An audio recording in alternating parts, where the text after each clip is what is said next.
Olá, amigos do ADVJus, mais um programa no ar, feito com aquele carinho e compromisso. Afinal, você merece. Obrigado pela preferência de sempre, ok? Você vai ver no ADVJus TV de hoje, ADVJus Notícia Jurídica, ADV Especial com várias participações, ADVJus Prestação de Serviços, ADVJus Entrevista e ADVJus Momento Divino. É agora comigo aqui no nosso programa. Fica aqui.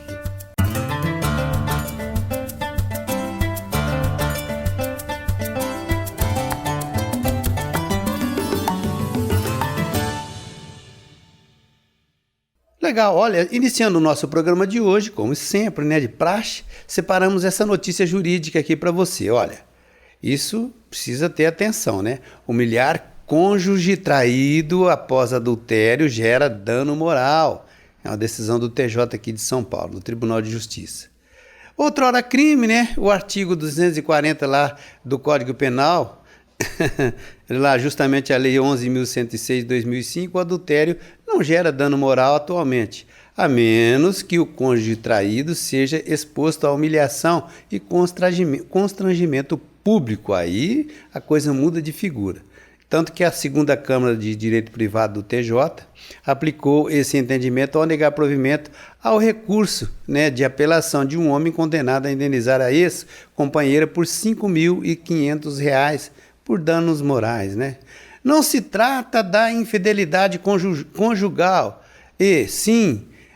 mas da exposição do rompimento aos amigos e à comunidade frequentada pela apelada, lhe causando um intenso constrangimento.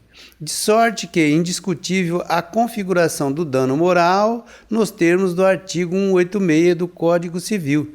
É isso que entendeu a desembargadora Ana Paula Correia Patinho, relatora da apelação. E ela notou que a prova robusta de que a infidelidade conjugal se deu com a publicização irrestrita e dolosa, com vistas a, infelizmente, humilhar e constranger a apelada. Portanto, mantida a condenação, fonte Tribunal de Justiça aqui do nosso estado de São Paulo. Agora, ADV Especial. Muito legal, confira. Olá, amigos do ADVJus. Hoje em Direito Imobiliário vamos falar sobre bypass imobiliário. O chamado bypass imobiliário é uma prática irregular, também conhecida como desintermediação fraudulenta. Ela ocorre quando, após o corretor de imóveis apresentar um comprador ou inquilino em potencial, o proprietário do imóvel fecha o negócio diretamente com esse interessado, sem a participação do corretor. Logicamente, para evitar o pagamento da comissão. Mesmo que o contrato de corretagem já tenha vencido, se o negócio só acontecer por causa do trabalho anterior do corretor, a comissão continua sendo devida. Essa regra está prevista no artigo 727 do Código Civil. O direito à comissão não depende de contrato com exclusividade. Se o corretor tiver contribuído efetivamente para o fechamento do negócio, ele deve receber, independente de ter sido oficialmente dispensado. A má-fé gera obrigação, ou seja, quando há má-fé, a intenção clara de driblar o corretor que gerou a oportunidade, a comissão é obrigatoriamente devida. Essa conduta é considerada fraudulenta. A prática do bypass prejudica não só o corretor, mas também coloca em risco os próprios envolvidos na negociação. Vejamos alguns exemplos: contratos mal elaborados, documentação insuficiente, pagamentos indevidos ou acima do valor justo, risco com cartórios, bancos e registros e possibilidade de perder todo o investimento. Segundo dados do Valor Econômico, estima-se que essa prática gere até 9% na receita trimestral do mercado imobiliário de prejuízo. Falando um pouco do impacto jurídico e financeiro da descoberta da fraude, as partes envolvidas podem ser responsabilizadas pelo pagamento da comissão de corretagem, pelas multas contratuais, pelas custas processuais, juros de 1% ao mês e correção monetária e ainda honorários de sucumbência entre 10% e 15% do valor da causa. O bypass é uma prática antiética e prejudicial ao mercado. Ele estimula a informalidade, enfraquece a profissão dos corretores e expõe compradores e vendedores a negociações inseguras. Portanto, valorize o trabalho do corretor ou da imobiliária. Além de garantir segurança jurídica, você evita problemas futuros e contribui para um mercado mais ético e sólido. Obrigado e até o próximo ADV Especial. Um forte abraço. Ok, muito obrigado. Vocabulário jurídico. Meus amigos, essa pergunta chegou para a gente aqui, no programa @dvjus.net. Você sabe o que significa curatela? Você sabe? De certeza o pessoal do meio jurídico sabe, né? Mas tem gente que tem dificuldade. A resposta vamos trazer no intervalinho. Fique aqui comigo. Mais um ADV especial muito interessante. Convido você a acompanhar. Veja. Olá, eu sou Márcio Espímpolo. Estamos hoje aqui no ADV Especial, no quadro Direito Condominial, para falar com você sobre um assunto que está muito em voga hoje, que é a exclusão ou a expulsão do condômino antissocial. Recentemente nós tivemos uma decisão do Estado do Espírito Santo, na comarca de Serra, próximo a Vitória, e nós tivemos ali a expulsão de mãe e filha de um condomínio diante das frequentes, reiteradas ações antissociais dentro do condomínio. Falava-se de muito barulho, de perturbação, de festas, de perturbação em área comum, de ofensas a funcionários, a síndicos, enfim, era uma baderna praticamente 24 horas. Então, no período de 2 anos, o condomínio foi buscando as provas para que levasse para uma assembleia, que culminou numa assembleia extraordinária, para uma votação sobre aplicação de sanções de condômino antissocial. Acontece que no Código Civil a sanção máxima são 10 vezes a taxa ordinária, né, do condomínio, e não prevê a exclusão do condômino antissocial. No projeto de lei que está tramitando já no Congresso Nacional, há uma previsão de inserção no Código Civil para, além da sanção pecuniária, impor ali ao condômino antissocial também a expulsão ou a exclusão dele do condomínio.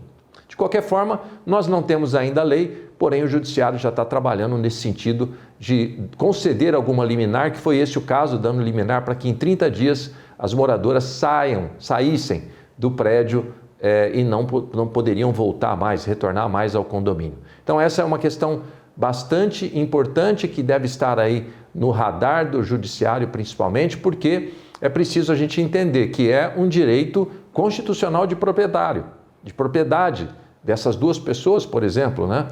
O direito de usar. Então está sendo aí cerceado o direito deles de usar quando há uma exclusão, uma expulsão desses condôminos antissociais do condomínio. Então é importante entendermos aí que no caso aí, primeira instância, tiveram essa decisão, porém nós não sabemos aí como é que serão nas outras instâncias. Voltaremos para falar com você do resultado dessa e de outras ações judiciais nesse mesmo tema. Um grande abraço e até lá. Ok, muito obrigado. Agora, prestação de serviços. Chamo a sua atenção para esse tópico aqui que estamos trazendo para você, acho que, se eu não me engano, pela primeira vez, né, em nível de prestação de serviços, justamente relativo ao direito dos autistas, que merecem todo o respeito. Inclusive, tem amparo legal da Lei 12.764, de 2012, né, conhecida como a Lei Berenice Piana, e ela estabelece a Política Nacional de Proteção dos Direitos da Pessoa com Transtorno do Espectro Autista. A lei garante vários direitos, né? Destacamos aqui para você, direitos à vida digna, né, à educação, à saúde, à proteção contra o abuso e a exploração, a inclusão social e no mercado de trabalho, direito garantido aos autistas, a quem respeitamos, também todos os seus familiares. Agora, momento do intervalinho aqui no ADV Jus, que é curtinho. Voltamos na sequência. Conto com a sua audiência, ok? Fique aqui.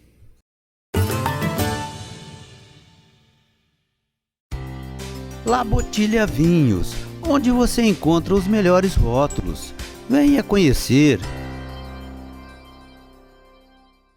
Agora quero falar para você do Zezinho Alfaiate, Espaço Homo, ali da rua Eliseu Guilherme 681. Vista-se com bom gosto e elegância através dos trajes do Zezinho Alfaiate. Inclusive aquele traje feito sob medida especialmente para você. Isso mesmo, no Zezinho Alfaiate você também dispõe ali de confecções já prontas do traje masculino, daquela forma que você procura, com aquele atendimento mais que especial. Zezinho Alfaiate, na Eliseu Guilherme 681. Faça como eu, vista-se com elegância com os trajes do Espaço Homo. Arcângelo Imóveis, venda, locação e administração. Compromisso e confiança. Arcângelo Imóveis. O ADV Jus foi criado para advogados e demais operadores do direito para divulgar o dia a dia do mundo jurídico. Tem o objetivo de informar, através de notícias, reportagens, prestação de serviços, entrevistas e podcasts. Também abre espaço para abordagem e discussão de temas relevantes, com a participação de especialistas das mais diversas áreas do direito. Programa semanal inédito, na TV e redes sociais. Acompanhe o que acontece em www.advjus.net, um site com design moderno e fácil de acessar. O ADV Jus também está nas redes sociais. Acompanhe, curta e compartilhe. Portal ADV Jus, para advogados e operadores do direito. O que é curatela? Curatela é a responsabilidade legal dada a alguém por um juiz para cuidar e tomar decisões por uma pessoa maior de idade que não pode fazer isso sozinha, como uma pessoa com incapacidade mental, por exemplo.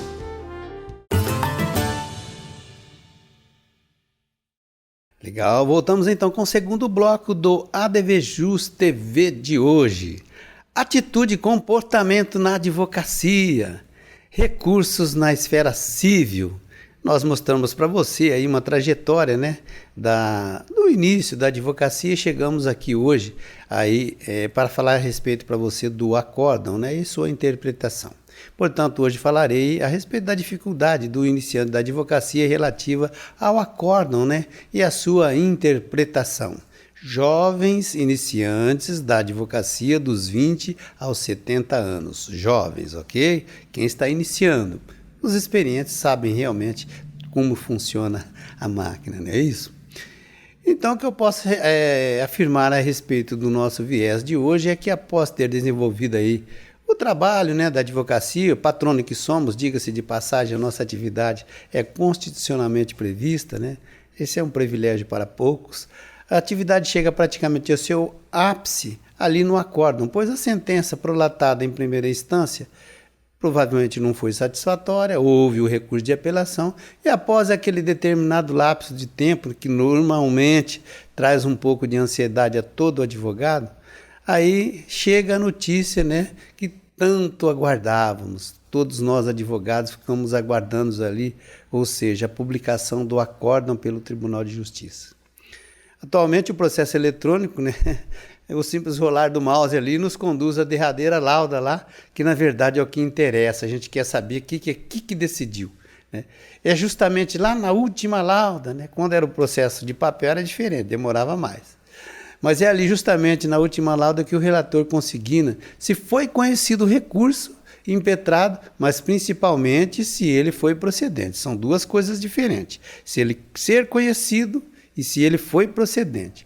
Na verdade, todo cuidado é pouco na hora de interpretar o acórdão, né? Pois há inúmeras oportunidades, as chamadas vitórias sem levar, o presente de grego. Isso mesmo, a conclusão pode não ser o que inicialmente nos parece. Não é nenhum caso aí de ambiguidade ou até de contradição. É, na verdade, o famoso juridiquês que alguns relatores, não todos, usam na hora de proferir o seu voto e acabam enfeitando demais o pavão, né? E complica tudo. Portanto, prudência é o que indicamos na hora da interpretação do acórdão, ok? Muito cuidado. Meus amigos, aqui encerramos esta etapa de 13 tópicos nos 13 programas que passamos, que chegamos até aqui, em que nós propusemos de maneira simples trazer aos jovens advogados os primeiros passos na caminhada salutar da advocacia.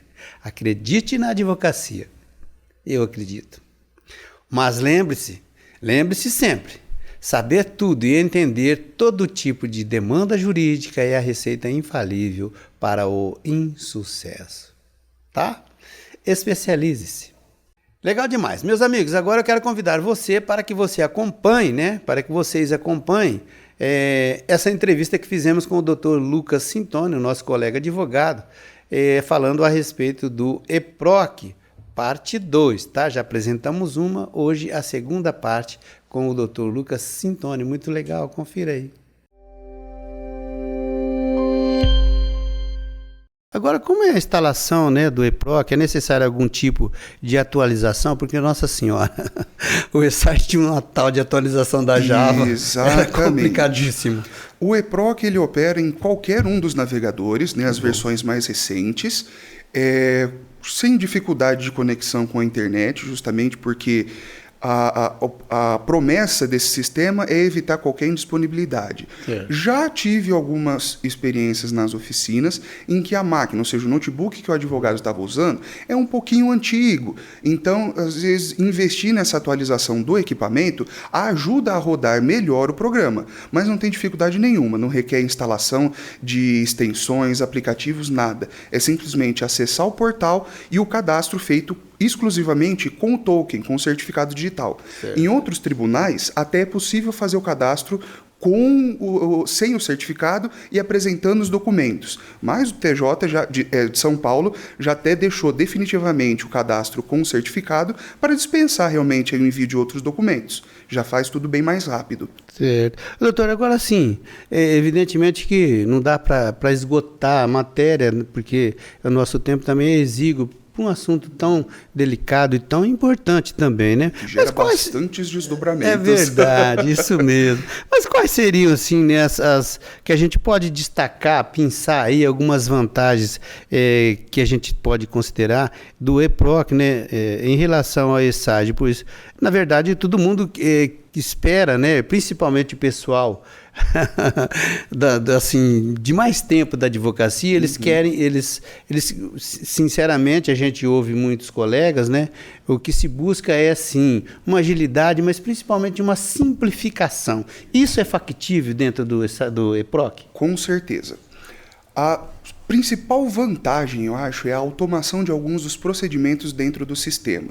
Então isso reduz e muito o tempo morto processual. Ou seja, aquele tempinho lá que o processo vai ficar parado, aguardando uma juntada de petição, uma providência cartorária e por aí vai. Sim. Porque o sistema ele já atualiza automaticamente o próprio processo com a juntada daquele arquivo, daquele documento, no momento em que ele é peticionado, no momento que ele é distribuído. Certo. Ou seja, eu fiz a distribuição, o cadastro e a distribuição da minha ação. Eu não preciso aguardar a juntada. Puxa vida. Ele já atualiza automaticamente a distribuição. Lógico que para o setor competente e acompanhando com todos os detalhes, o judiciário também teve um treinamento dos cartorários, oficiais de justiça, porque é uma novidade para todos. Mesma coisa no ingresso do processo eletrônico. Exatamente. E até aproveitando que o senhor retomou essa questão do digital, do físico que passou para o digital, eu acho importante comentar a relevância desse esforço da OAB São Paulo de facilitar o acesso às informações e promover essas oficinas através da ESA. Sim. Porque eu acho que foi uma grande dificuldade de adaptação quando passou do físico para o digital pelo ESAGE. Sim, foi muito. E agora, não que vá, como o senhor falou, esgotar todas as dúvidas e todas as situações. Porque elas vão surgir conforme o uso frequente. É normal. Mas a OAB está aí justamente para dar esse apoio para a advocacia. Isso é muito importante, Agora, assim, doutor, aquela pessoa que vai ali pela primeira vez fazer aquele acesso, do EPROC e tal, eu imagino que uma das coisas que ele vai ter que se submeter tem que cadastrar uma senha. Com certeza. E isso daí tem sido um desafio, porque o sistema ele exige uma senha com um mínimo de 12 caracteres, que o pessoal é muito extenso, é difícil ir, porque está acostumado com senhas de até 8 caracteres. Mas também é uma questão de segurança, né? O sistema pede 12 caracteres no mínimo, com diferenciação entre letras maiúsculas, minúsculas e caractere especial. Eu disse para que o pessoal usasse da criatividade, porque me perguntaram, eu posso utilizar a mesma senha do ESAGE? Não por conta da diferença de caracteres, mas a sequência numérica pode ser reaproveitada incrementando aí com essas exigências do próprio sistema, de letra maiúscula, minúscula e o caractere especial. Vai um pouco da criatividade também. E frisando a importância que os advogados que forem fazer esse cadastro, sem às vezes participar das oficinas ou ter um acompanhamento, que cadastrem um e-mail que tenha acesso para receber as notificações e as confirmações que o sistema pede. Primeiro da ativação do duplo fator de autenticação e depois para redefinir ou definir a senha, quando for necessário. A pessoa tem que ter toda uma atenção, né? Sim. E, na verdade, uma senha um pouco mais longa não é uma dificuldade para o advogado, ele pode pegar e anotar num lugar para ter aquela segurança, né, na hora de fazer o acesso, né? Não é uma senha de banco, né, doutor? Exatamente. Então é mais fácil, ainda que ela seja uma senha um pouco mais extensa, a sugestão que a gente deixa é que a pessoa anote aquela senha, né? Certeza. E depois vai facilitar. E enfatizo, não é demérito nenhum ter a senha anotada. Porque eu sou esquecido e eu anoto todas as senhas. Quem não é esquecido? Porque para recuperar depois é trabalhoso. Já fiz também para alguns dos colegas que precisaram. Mas se a gente deixa anotado direitinho, é muito mais prático. Doutor, agora uma consulta processual, né? Uma consulta processual normal, né? Ela será mudar muito em relação quando a pessoa tinha a possibilidade ali de acessar o ESAGE? Eu tenho a impressão que não, que ela vai ser bem mais simples, né? Tão simples quanto a pesquisa feita, a consulta processual feita dentro do ESAGE. Seja ela com o login do usuário, seja ela consulta pública. Porque agora nós temos também a geração automática de uma chave de acesso ao final da distribuição do processo. Que é equivalente a quê? Aquela senha que a parte ia requerê-la no balcão do cartório. Aí o advogado ele já tem a prerrogativa de entregar ou não, de passar ou não por mensagem para a parte conseguir verificar. Mas é exatamente como é no ESAGE. A ferramenta de consulta processual tem os filtros lá pelo número do processo, documento da parte, OAB, a inscrição da OAB do advogado e alguns outros agora que me falham a memória. Mas super fácil, facilitada e simplificada como é no do ESAGE. Doutor, agora simplificado, chegou uma questão para a gente aqui por internet, alguém que sabe que o senhor está aqui, ó. Como baixar o EPROC e o que significa EPROC? Olha, não é necessário baixar o sistema EPROC, ele é acessado pelo próprio navegador. O site do Tribunal de São Paulo, o portal do TJSP, ele já disponibiliza os 2 botões para acessar tanto o sistema EPROC quanto o sistema ESAGE. E é o que eu também tenho comentado. Nós temos uma visualização de como que vai funcionar os 2 sistemas juntos. O sistema EPROC ao lado do sistema ESAGE. Porque enquanto não finalizar a implementação e houver a migração dos dados, que existe o planejamento muito importante os 2 sistemas vão estar andando juntinhos. Agora, a sigla do EPROC, na verdade, EPROC de processual e E de processo eletrônico. Certo. Então tá esclarecido, né? Eu só quero reiterar aqui, né, que o doutor Lucas muito bem esclareceu. Então, você que está habituado, né, ali a mexer com seus processos no ESAGE, ele vai continuar ali, tá? Exatamente. Os processos novos lá no EPROC, com certeza, a migração ela vai ser confortável, ela vai ser de uma maneira que vai satisfazer, com certeza, os anseios de quem vai estar navegando ali no site do TJ, né? Doutor, agora, isso é uma coisa que às vezes as pessoas perguntavam, inclusive, né? E para mim acessar? É muito simples, é só ingressar lá no site do TJ, vai ter lá a possibilidade do acesso através do próprio site do tribunal, vai ter lá aquele link, né, o lugar destinado ali para o EPROC. Até me recordei agora, o cadastro que é feito no EPROC para o primeiro grau, ele já vale tanto para o colégio recursal quanto para o segundo grau. Então é um cadastro único que depois que o advogado fez, ele vai usar normalmente em todas as instâncias. E o próprio próprio Tribunal de São Paulo ele já disponibilizou um tutorial, tanto em PDF quanto em vídeo, para que o advogado também tenha essa ferramenta para ir verificando as informações e seguindo o passo a passo e dando continuidade, porque é imprescindível. No momento, a gente está limitado às ações de competência do juizado, mas conforme a gente for avançando na implementação, não vai ter como dizer, não vou usar o sistema EPROC, eu vou ter que usar o sistema EPROC para o peticionamento. Tá certo. Então você já sabe, para você acessar aí, né, o EPROC, é só você seguir o trâmite normal, é simples, do jeito que o doutor está falando. Agora, uma outra coisa, viu, doutor, uma outra questão que a gente tem aqui, é que não são só os advogados que têm o hábito, né, o processo é público, de entrar lá e consultar. Aliás, isso aí, doutor, eu olhei lá meu processo. Às vezes aquela pessoa que não é advogada, ela vai ter a possibilidade também de acessar o programa? A consulta pública vale normalmente como funciona no ESAGE. Certo. A única diferença é que ações que tramitam em segredo de justiça vão depender do uso da chave de acesso, que, de novo, é o equivalente à senha, que a parte recebe no mandado de citação ou que ela pode requerer lá junto ao balcão do cartório. Ok, muito obrigado, doutor. Agora o momento do sorriso. Vinho é tudo de bom. Oferecimento La Bottiglia. Esse é o Bianco Macerato, safra 2016. É um vinho laranja feito 100% com a uva Chardonnay. Então ele vai ter bastante toque, tanto de frutas tropicais quanto também de frutas secas, com bastante evolução. Um vinho que vai evoluir muito. Ele é vedado a cera. Então, mesmo sendo um vinho branco, tem alto potencial de guarda. Está com quase 10 anos, mas ele aguenta bem mais tempo ainda. É um vinho que na boca tem bastante volume, bastante estrutura, tá? Por ter taninos da casca da uva. E é um vinho também que harmoniza com muitos pratos diferentes, dando preferências para pratos com não tanta intensidade. Um vinho muito bom, sensacional, que vale muito a pena conhecer. Aí você vai encontrar somente aqui na La Bottiglia.